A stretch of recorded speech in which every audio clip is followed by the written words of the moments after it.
अस्सलाम वालेकुम जी। आज तारीख़ है 2 जुलाई 2026 और इस वक्त टाइम है तकरीबन 4:55 PM और हम देख रहे हैं गोल्ड के चार्ट पे और 1 आवरली टाइम फ्रेम है और इसमें जो स्ट्रेटजी है वो भी मैं डिस्कस करूँगा जो कि एक कंप्लीट सिस्टम है तकरीबन।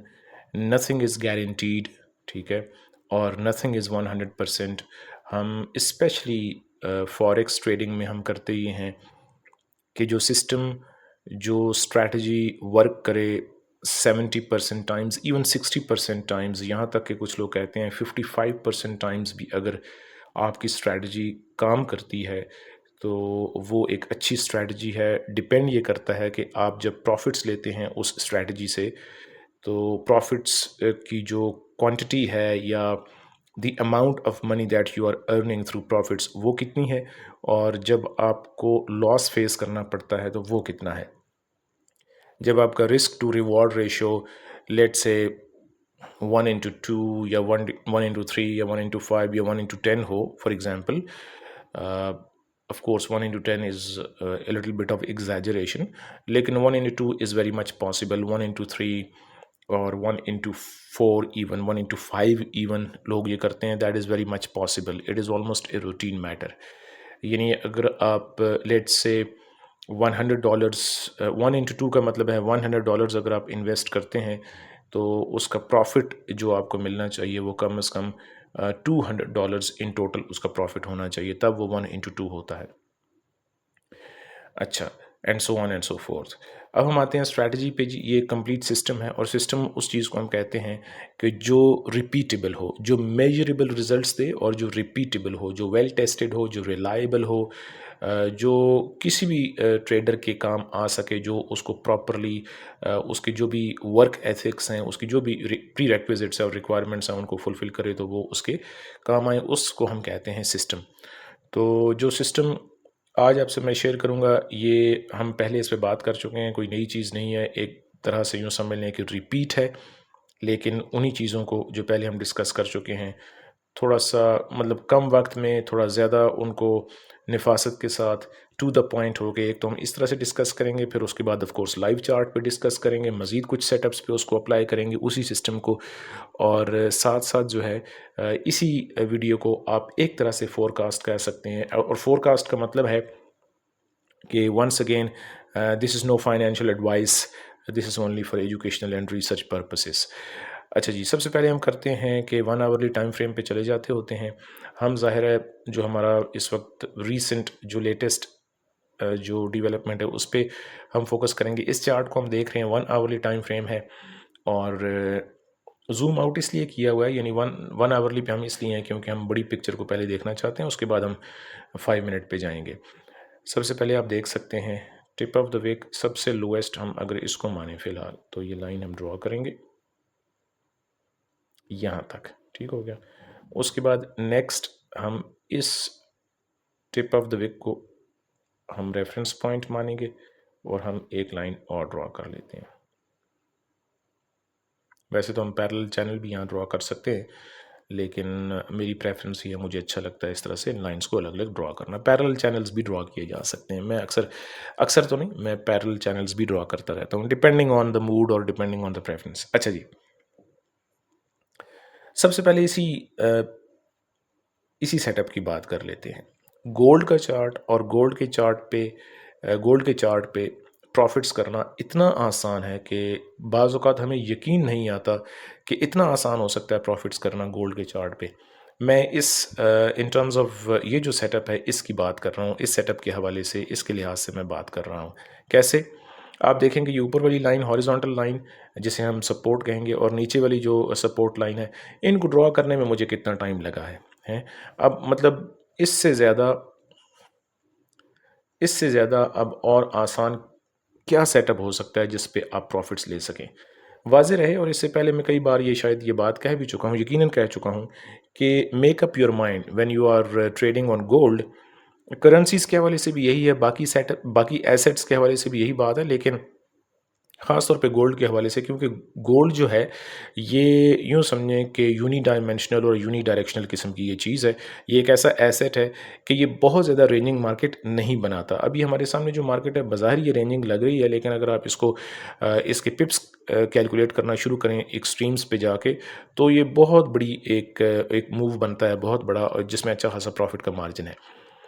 तो ऐसा एसेट कि जिस पे मार्केट जो है वो एक तरफ को जब मूव बनाए, अक्सर एक तरफ का मूव बनाए और बड़ा मूव बनता है, तो वहाँ पे ना make up your mind, buy या सेल, बाय या सेल। ऑफ कोर्स आप जो भी लॉजिकल हिंट्स और इंडिकेशंस आपके सामने हैं उन सबको सामने रख के प्रोबेबिलिटी जो जिस मूव को फेवर करेगी उसको सामने रख के हम फाइनली डिसाइड करते हैं, लेकिन finally make up your mind. ठीक है, अब आप इस सेटअप को देखें कितना ये आसान था इन दो लाइंस की मदद से। यानी अगर कोई ट्रेडर आरएसआई भी यूज़ ना करे, इचिमोकू क्लाउड भी यूज़ ना करे, सिर्फ और सिर्फ हॉरिजॉन्टल लेवल्स को जो है वो उन पे ट्रेड करता हो, तो ये देखें यहाँ से ये प्राइस कितनी खूबसूरती से और क्लियरली रिजेक्ट हुई है। इसी को हम लोअर टाइम फ्रेम पे भी देख लेते हैं। और जब एक बार ये प्राइस यहाँ से उठी है, इन हॉरिजॉन्टल लेवल्स को जो है सपोर्ट मान के, इनको स्ट्रॉन्ग जोन मान के, और विच इज़ वेरी लॉजिकल क्योंकि यहाँ पे भी प्राइस को रिजेक्शन मिली। फिर इन दो विक्स के जो एंड्स हैं उनकी बेसिस पे हमने ये दो लाइंस ड्रॉ की हैं। तो फिर देखें कि कितना खूबसूरती से प्राइस जो है वो राइज़ करती चली गई और ये कितना मैसिव प्रॉफिट है। टोटल आप देखें, फॉर एग्जांपल अगर एक ट्रेडर ये जो ग्रीन कैंडल है इसके क्लोज पे भी अगर एंटर हुआ है, यहाँ नीचे यहाँ पे कहीं एंटर नहीं हुआ, या इस रेड कैंडल के क्लोज होने पे एंटर नहीं हुआ, तब भी आप देखें कि कितनी आवर्स लगे, 1 2 3 4, यहाँ तक ये मैसिव प्रॉफिट है इट्सेल्फ। ठीक है, और फिर 6 आवर्स के अंदर अंदर ये देखें यहाँ तक आपका प्रॉफिट है। और अगर इस कैंडल के क्लोज तक अगर आप इसको देखते हैं, या आपने अगर ये लेवल भी ड्रॉ किया, which is very logical by the way, ये लेवल भी अगर आपने ड्रॉ किया हुआ है, तो तब भी यानी इस पे आपने अगर क्लोज कर दिया है या ऐसे इतना करीब ले गए हैं कि वो हिट हो गया, तो तब भी ये सारे का सारा आपका प्रॉफिट है। कहाँ से? यहाँ से शुरू करके ये सारा आपका प्रॉफिट है। Nice and easy, neat and clean. ठीक है, आप चाहे यहाँ पे क्लोज करेंगे, यहाँ पे क्लोज करें, it is up to you. ठीक है जी। ये जो यहाँ पे एंड ऑफ द विक है इसको भी आप ड्रॉ कर लें। ये देखें, अब इससे ज़्यादा आसान और कोई तरीका हो नहीं सकता सेटअप्स को ड्रॉ करने का और फिर उनसे प्रॉफिट्स लेने का, बेनिफिट्स लेने का। जिन लोगों ने यहाँ पे इसको सेल किया है इस पहली रेड कैंडल के क्लोज होने पे, वो भी देखें ये सारा मूव वो कैच कर सकते थे और ये सारा प्रॉफिट है। अभी हम सिर्फ एक ही टाइम फ्रेम पे हैं और उस एक टाइम फ्रेम पे देखेंगे कितना बड़ा हमें, कितना नाइस एंड ईजी ये सेटअप मिला है। येस, वेट करना पड़ता है और जो है वो सेटअप्स ड्रॉ करना पड़ते हैं, लाइंस ड्रॉ करना पड़ती हैं, सेटअप्स को डिटेक्ट करना पड़ता है। और जब एक बार वो डिटेक्ट हो जाता है तो फिर उससे अच्छा खासा प्रॉफिट लिया जा सकता है, गोल्ड के चार्ट पे कम से कम।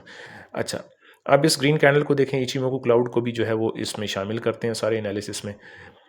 यहाँ पे सपोज़ अगर कोई ट्रेडर जो है इस इचिमोकू क्लाउड के बॉटम पे, यहाँ पे वो कहता था, किसी ने ये कंसिडर किया जी कि यहाँ से इसको रेजिस्टेंस मिल सकती है, ओके, नेक्स्ट मैसिव कैंडल जो है वो निकल गई क्लाउड से बाहर, इसका मतलब ये है कि बाय का मूव बन रहा है।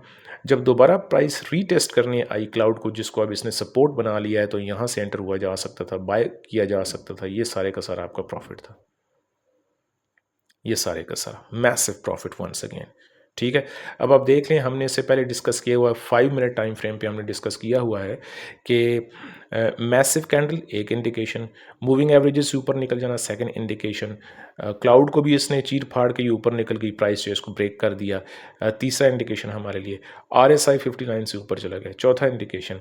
उसके बाद यहाँ से प्राइस का उठना, यानी ये 3-4 जो कैंडल्स हैं, मैसिव कैंडल्स हैं, ये हमारे लिए एक अच्छा जो है इंडिकेशन था कि प्राइस जो है यहाँ से अब ऊपर की तरफ मूव बना रही है, नंबर 5 इंडिकेशन आई थिंक। और उसके बाद जो क्लाउड के करीब जाने वाला 6th इंडिकेशन हमने जो एक डिसाइड किया हुआ था, वो यहाँ पे अप्लाई हो रहा है कि प्राइस जो है वापस क्लाउड की तरफ, मैग्नेट की तरह जो है क्लाउड जो है वो प्राइस को अपनी तरफ अट्रैक्ट करता है, तो वो यहाँ पे आपको अप्लाई नज़र आ रहा हुआ। और इसी तरह से यहाँ पे जो है ये हो सकता है, लेकिन उसके बाद देखें, हमने ये डिस्कस किया था कि ये नंबर 6th पॉइंट जो है, जब प्राइस क्लाउड की तरफ अट्रैक्ट होती है, मैग्नेट की तरह मैग्नेट की तरह जो है, या एक पीस ऑफ आयरन की तरह जो है खिंची चली जाती है इस मैग्नेट की तरफ, क्लाउड को हम मैग्नेट कह लेते हैं।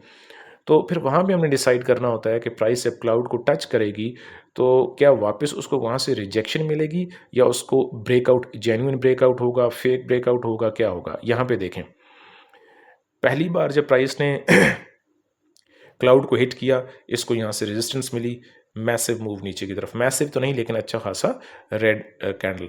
उसके बाद दोबारा प्राइस ऊपर गई, उसने क्लाउड को हिट किया और बज़ाहिर ऐसा लगा कि ये ब्रेकआउट कर गया, लेकिन ये फेक आउट था, और फिर कैंडल जो है वो क्लाउड से तकरीबन नीचे क्लोज हुई, और उसके बाद फिर दोबारा से नीचे की तरफ प्राइस आई है। ये वाला जो मूव है, ये वाला जो सेटअप है, इन इटसेल्फ ये, इसमें इतनी सारी लॉजिक है कि अगर ज़रा सा आप जूम आउट होकर बिगर पिक्चर को देखें, यानी 1 आवरली पे आप आ जाएं, और ख़ास तौर पे कूल एंड काम होकर जब आप इस सिस्टम को एनालाइज करते हैं, चार्ट को एनालाइज करते हैं इस सिस्टम की मदद से, तो चीज़ें इतनी खूबसूरती से क्लियर होती हैं, और इतना क्लियर सेटअप मिलता है ट्रेड करने के लिए कि हम हैरान रह जाते हैं। उसमें से एक सेटअप आज मैंने ये डिस्कस किया है, एक हमने ये डिस्कस किया है, एक हमने ये डिस्कस किया है, ठीक है। इसको भी हमने डिस्कस कर लिया कि हॉरिजॉन्टल लेवल्स को किस तरह से गोल्ड ने रिस्पेक्ट किया है। वो किसी ने क्या खूबसूरत एक दफ़ा कहा था कि वो लोग जो करेंसीज़ पे ट्रेड करते हैं, वो जब गोल्ड के चार्ट को देखते हैं तो वो हैरान रह जाते हैं कि ये एसेट जो है, ये इतना ज़बरदस्त जो है वो हॉरिजॉन्टल लेवल्स को भी रिस्पेक्ट करता है, और जब ये एक ट्रेंडिंग मार्केट बनाता है तो इतनी मैसिव किस्म की ट्रेंडिंग मार्केट बनाता है कि हम हैरान रह जाते हैं। और करेंसीज़ में ये वाला बिहेवियर इतनी आसानी से नज़र नहीं आता जितनी आसानी से हम उसी बिहेवियर को हम, यानी इस बिहेवियर को हम गोल्ड पे देख सकते हैं। तो जो लोग करेंसीज़ के चार्ट्स पर से स्किल्स बना के लाते हैं फॉरेक्स ट्रेडिंग की, गोल्ड में उनका कामयाब होने के चांसेस ज़्यादा होते हैं, क्योंकि गोल्ड की मार्केट कदरे आसान है। There is absolutely no doubt about it, this is crystal clear to me now कि अब इसका मतलब ये नहीं कि गोल्ड पे हर बंदा कामयाब ही होता है, लेकिन गोल्ड की मार्केट कदरे आसान है in comparison with the markets या with the charts of currencies, क्योंकि गोल्ड के चार्ट पे जब एक ट्रेंडिंग मार्केट बनाता है तो फिर वो मोस्टली, नॉट ऑलवेज, मोस्टली वो फिर एक मैसिव ट्रेंडिंग मार्केट बनाता है। जब वो लेवल्स को रिस्पेक्ट करता है तो बड़ा अच्छा नीट एंड क्लीन रिस्पेक्ट करता है। जैसे आपके सामने ये देखें, एक ये पॉइंट है यकीनन इस पे, और अगर आप मतलब वैसे तो एक दो ये वाला पॉइंट भी है, इसने इस सपोर्ट को बहुत अच्छा रिस्पेक्ट किया, फिर यहाँ पे भी, फिर आप यहाँ पे देखें कितना अच्छा इसने रिस्पेक्ट किया। जाहिर है इन लेवल्स को एक टाइम आएगा कि गोल्ड इनको ब्रेकआउट करके निकल जाएगा, या ऊपर की तरफ या नीचे की तरफ, और फिर इनको हो सकता है रीटेस्ट भी करे, लेकिन जब रिस्पेक्ट करता है तो बहुत अच्छा नीट एंड क्लीन और स्ट्रॉन्ग रिस्पेक्ट करता है। आज की वीडियो बस यहाँ तक, क्योंकि मैं बहुत लंबी वीडियो नहीं बनाना चाहता, और अभी इसके बाद, इस वीडियो के फ़ौरन बाद मैं एक अलग से 5 मिनट टाइम फ्रेम पे और ट्रेंड लाइंस को भी बीच में शामिल करके मैं एक वीडियो जो है बनाऊंगा, वो आपसे शेयर करूंगा। लेकिन इस वीडियो के हवाले से हम बस आज इतनी ही बात करेंगे। आपसे दोबारा जल्द मुलाकात होगी। शुक्रिया।